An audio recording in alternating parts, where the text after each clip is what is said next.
جو ہمارے مسئول ہیں علاقے کے، انہوں نے کہا لوگ لیٹ ہیں بارش کی وجہ سے، 10 منٹ دے دیں۔ میں نے صرف 5 منٹ دیے، 5 منٹ کے بعد میں کھڑا ہو گیا، 10 منٹ بھی نہیں دیے ان کے کہنے پر، 50 منٹ پر جماعت کھڑی کر دی تھی ہم نے۔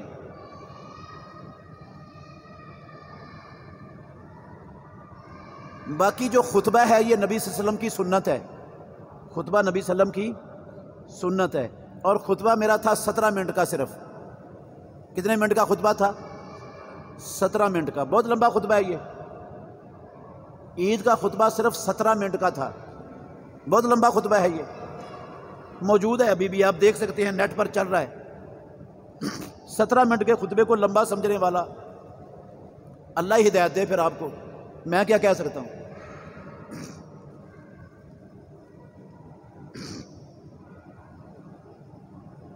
پچھلے جمعہ میں سورۃ القیامہ کے بارے میں سوال کیا، آپ نے کہا کہ کسی ولی اللہ سے دعا کروانا، میرے نزدیک آپ بھی اللہ کے دوست ہیں، آپ نے حق کا پرچم بلند کیا ہے، آپ کی اللہ مدد فرمائے، شیطان کے شر سے بچائے۔ میں آپ سے درخواست کرتی ہوں کہ آپ میرے لیے دعا کریں۔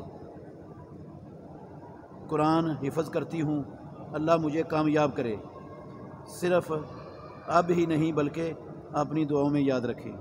یا اللہ ہماری اس بہن کے لیے آسانی فرما، اس کا حافظہ مضبوط کر دے، اس کے لیے قرآن حفظ کو آسان فرما دے، اس کے سینے میں محفوظ فرما دے، اور ہر بلا سے، ہر شر سے اس کو بھی اور سارے مسلمان مردوں کو، خواتین کو، ہم سب کو یا اللہ تو محفوظ فرما۔ طلاق دینے کے بعد عدت کے دوران خاوند رجوع کرنا چاہتا ہے اور 2 گواہوں کی موجودگی میں رجوع کرتا ہے، کیا عورت یہ حق رکھتی ہے کہ وہ کہے میں اب تیری بیوی نہیں رہی اور تیری بات نہیں مانتی؟ نہیں بھائی، اسلام میں رجوع کا اختیار صرف مرد کے پاس ہے، اسلام میں رجوع کا اختیار صرف مرد کے پاس ہے عدت کے اندر۔ اگر بندے نے اپنی بیوی کو پہلی طلاق دی ہے زندگی میں یا دوسری مرتبہ زندگی میں طلاق دی ہے، تو اللہ نے 3 حیض اس کے لیے عدت مقرر کی ہے، اس کا تیسرا حیض ختم ہونے سے پہلے 100% مکمل اختیار ہے رجوع کا مرد کے پاس۔ عورت نہیں مانتی تو نہ مانے، اس کی رضامندی کا کوئی دخل بیچ میں سرے سے ہے ہی نہیں، نہ اس کے خاندان کی رضامندی کا دخل ہے، نہ باپ کا، نہ بھائی کا، نہ کسی اور کا، نہ عورت کا۔ آپ 2 لوگوں کی موجودگی میں کہہ دیں یہ میری بیوی ہے فلانی، میں نے رجوع کر لیا ہے، بس آپ کا رجوع ہو گیا۔ وہ چیخو پکار کرتی رہے، وہ دہائی دیتی رہے، وہ انکار کرتی رہے، اس کا باپ انکار کرتا رہے، اس کے بھائی خاندان انکار کرتا رہے، وہ آپ کی بیوی بن گئی ہے۔ آپ کو پریشان ہونے کی ضرورت نہیں، دنیا کا کوئی قانون اس کو آپ کی بیوی ہونے سے خارج نہیں کر سکتا، نہ کرتا ہے۔ کخ دخل نہیں ہے رجوع میں عورت کے اختیار اور مرضی کا، کخ دخل نہیں۔ جہالت کی انتہا ہے ہمارے معاشرے میں، عورت نہ مانے، کروڑ مرتبہ انکار کرے میں تیری بیوی نہیں، اس کے بک بک کرنے سے کچھ بھی نہیں ہوتا۔ آپ کہہ دیں 2 لوگوں کی موجودگی میں تو میری بیوی ہے میں نے رجوع کر لی ہے، یا 2 لوگوں کو کہہ دیں میں نے اپنی بیوی سے رجوع کر لیا، تم کو گواہ بناتا ہوں، رجوع ہو گیا۔ رجوع کا اختیار صرف مرد کے پاس ہے، اور یہ مرد کا اختیار ہے، اور یہ عدت کے اندر ہے۔ اگر عدت گزر گئی تو پھر رجوع کا اختیار کیا ہو گیا؟ ختم ہو گیا۔ اب اگر صلح ہوتی ہے تو عورت کی رضامندی کے بغیر صلح ہو سکتی نہیں، عورت کے ولی کی اجازت کے بغیر نکاح بھی دوبارہ نہیں ہو سکتا۔ عدت کے بعد اگر صلح کی نوبت آئی ہے نہ رجوع ہو سکتا ہے۔ آپ 100 لوگوں کے درمیان کہہ دیں میں نے رجوع کر لیا، چھٹی، اب وقت گزر گیا رجوع کا، اب ڈگڈگی اب جا کسی چوک میں بیٹھ کے، ایسے نہیں رجوع ہوتا۔ رجوع ہوتا ہے عدت کے اندر۔ عدت کے بعد 1000 لوگوں کو گواہ بنا کے کہہ دو رجوع ہے تو کوئی رجوع نہیں، پھر نیا نکاح کرنا پڑے گا۔ نیا نکاح کے لیے لڑکی کی رضامندی، اس کے ولی کی اجازت، نیا حق مہر اور سارا کچھ نیا ہوگا۔ البتہ اگر عورت ڈگری جاری کروا لیتی ہے عدالت سے، فیملی کورٹ سے خلا لے لیتی ہے، تو خلے میں ایک عدت ہوتی ہے عورت کی، ایک حیض عدت ہوتی ہے، لیکن مرد کو اس ایک حیض میں بھی رجوع کا حق نہیں ہے، کیونکہ خلع سے نکاح ٹوٹ جاتا ہے۔ خلع سے نکاح جب عدالت ڈگری جاری کر دیتی ہے، جج کے ڈگری جاری کرنے سے نکاح ختم ہو گیا فوری طور پر۔ عدت ہے ایک حیض اس عورت کے لیے اگلی جگہ پر نکاح کرنے کے لیے۔ پہلا خاوند سلو نہیں کر سکتا، رجوع نہیں کر سکتا، اس کے پاس رجوع کا اختیار نہیں ہوتا۔ ہاں یہ صلح کرنا چاہتا ہے تو نیا نکاح کر کے صلح کر سکتا ہے، ورنہ کوئی صورت نہیں ہے۔ یہ ہے رجوع کا حق پہلی طلاق کے بعد 2 مرتبہ زندگی میں بس۔ اگر 2 مرتبہ طلاقیں دے کر زندگی میں رجوع کر چکا ہے، پھر طلاق کہہ دی ہے، بس اب رجوع ختم ہے۔ اب ساری دنیا کو گواہ بنا کے کہے میں نے رجوع کر لیا، کوئی رجوع نہیں ہوتا، اب وہ حرام ہو گئی عورت اس پر۔ یہ صرف 2 مرتبہ حق ہے اسلام میں زندگی میں۔